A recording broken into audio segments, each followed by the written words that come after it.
పొద్దున్న డ్యూటీకి వచ్చాను గవర్నమెంట్ హాస్పిటల్లో.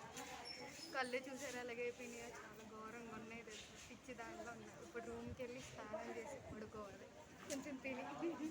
ఇలాంటివి కష్టపడండి కానీ అతిగా కష్టపడద్దు, ఓకేనా? ఇలాంటి వాళ్ళు మీట్ మై తేట ఫ్రెండ్.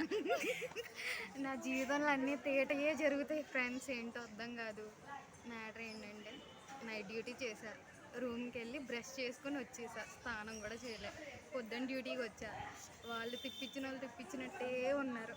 మళ్ళీ ఇప్పుడు రూమ్కి వెళ్ళి నీట్గా స్నానం చేసి అన్నం తిని పడుకొని మళ్ళీ నైట్ డ్యూటీకి వెళ్ళాలి. తిను తిను ఫ్రెండ్స్ లెక్కి తిను. కష్టపడండి, ఓకేనా?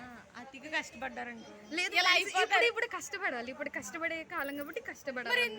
అలాంటి సడన్గా నాకు కళ్ళల్లో అయిపోయి నిద్ర లేదు, పడుకోవాలి. అదే కష్టపడండి ఫ్రెండ్స్, శ్రీలక్ష్మి లాగా నైట్ డ్యూటీ చేయండి. నో డ్రింకింగ్ వాటర్, నో సుకూన్ in life, only surviving, only just surviving. Yes friends.